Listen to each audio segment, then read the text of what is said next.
Hello friends, आप सब लोगों का स्वागत है हमारे यूट्यूब चैनल पर। तो आज हम देखेंगे कक्षा 7 का दीक्षा हिंदी यूपी बोर्ड का पाठ 15। पाठ का नाम है मन भावन सावन। तो देखिए दोस्तों, जैसा कि हमने इस वीडियो में इस पाठ का प्रश्न उत्तर लिया है, तो चलिए देखते हैं। जैसा कि प्रश्न 1 है, कुछ करने को से प्रश्न है, निम्नलिखित शब्दों की सहायता से एक कविता स्वयं बनाइए। तो जैसा कि यहाँ पर शब्द दिया गया है, बादल, बरसात, पानी, बिजली, हरियाली, दादूर, मोर, पंख, फुहार, काले। इन्हीं शब्दों की सहायता से हमें कविता बनाना है। तो जैसा कि हमने यहाँ पर कविता बनाया है, बरसात आई, काले बादल घिरकर आए, मन भावन हरियाली लाए, बिजली चमक रही घनमाही, छम छम छम बरस रहा है पानी, नन्ही नन्ही पड़े फुहार, मोर नाचता पंख पसार, दादुर ध्वनि चहुं ओर सुहाई, बरसात आई। अगर आप इन शब्दों की सहायता से कोई और कविता बनाना चाहते हैं तो बना सकते हैं। अगला प्रश्न दूसरा है, वर्षा ऋतु की कुछ और कविताओं को पढ़िए। तो आप कोई और अन्य किताब से पढ़ सकते हैं। अगला है, वर्षा ऋतु का एक सुंदर सा चित्र बनाइए। तो आप इस वर्षा ऋतु का सुंदर सा चित्र स्वयं बनाइएगा। अगला है, विचार और कल्पना से प्रश्न नंबर 1 है, कविता को पढ़कर आपके मन में सावन का जो चित्र उभरता है उसे लिखिए। तो इसका उत्तर हो जाएगा, कविता को पढ़कर मन में सावन की हरियाली का चित्र उभरता है।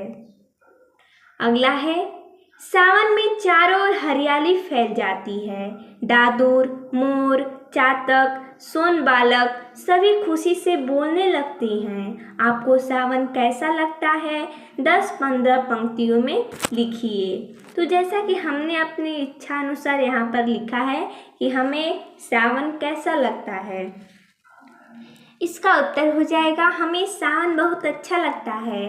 सावन में चारों ओर हरियाली छा जाती है, पेड़ पौधे और वनस्पतियाँ सभी हरे भरे हो जाती हैं। गर्मी और सूखे रेत के दब जाने से राहत मिलती है। चारों ओर हंसी खुशी का वातावरण होता है। पशु पंछी जीव जंतु सभी प्रसन्न रहते हैं। गरजते बादल अच्छे लगते हैं, उनमें चमकती बिजली देखकर बच्चे खुश होते हैं। नीम के वृक्ष हिलते हुए अच्छे लगते हैं। बच्चे और स्त्रियां सावन में झूले पर झूलती हैं और सावन के गीत गाती हैं। मेढक, मोर, चातक और सोन बालक आदि पंछी खुशी से अपनी अपनी बोली बोलती हैं। प्रकृति में मनमोहक दृश्य दिखाई देता है जो बच्चों को खुश करता है। नदी नाले सब पानी से परिपूर्ण होते हैं।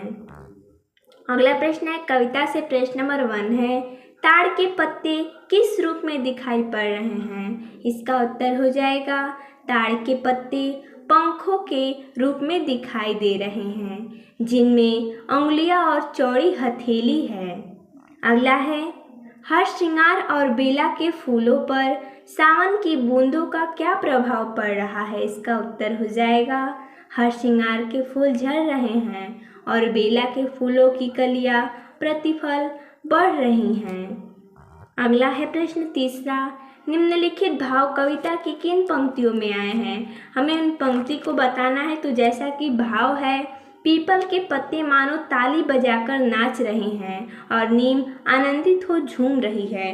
तो हमें उस पंक्ति को बताना है। तो ये पंक्ति है, नाच रहे पागल हो ताली दे दे, चलदल झूम झूम सिर नीम हिलाती सुख से विह्वल।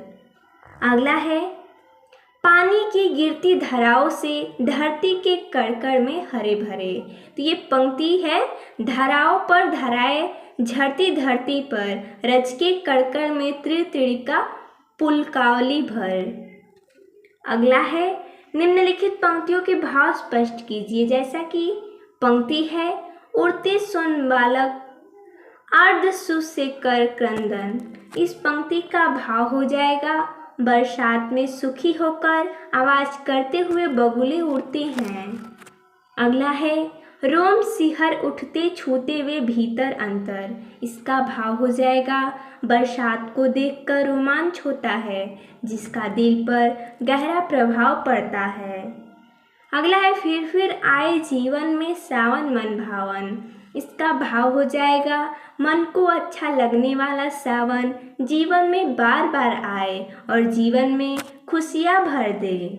अगला प्रश्न है 5वां, कविता की अंतिम पंक्तियों में कवि ने क्या इच्छा व्यक्त की है।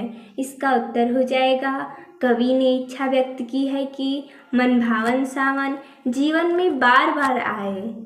अगला प्रश्न है भाषा की बात से प्रश्न नंबर 1 है झमझम झमझम मेघ बरसते हैं सावन के। इसमें झमझम ध्वनि सूचक शब्द हैं। कविता में अन्य कई ध्वनि सूचक शब्दों का प्रयोग हुआ है जिससे सावन की बरसात का बड़ा सहज एवं सरस चित्रण हुआ है। इस प्रकार के ध्वनि सूचक शब्दों को चुनकर लिखिए। तो जैसा कि हमें सूचक शब्दों को लिखना है ध्वनि सूचक शब्द, तो जैसा कि हो जाएगा छम छम, तड़ तड़, टप टप, चम चम, थम थम, झूम झूम, घुमड़ घुमड़, झन झन आदि। अगला प्रश्न दूसरा, कविता की उन पंक्तियों को चुनकर लिखिए जिनमें अनुप्रास अलंकार है। तो जैसा कि वो पंक्ति है जिसमें अनुप्रास अलंकार आया है, पंक्ति है झमझम झमझम मेघ बरसते सावन के, छम छम छम गिरती बूंदे तरुओं से छनके। तो देखिए दोस्तों, जैसा कि इसमें इतना ही प्रश्न दिया था। तो मिलते हैं तब तक के लिए धन्यवाद दोस्तों।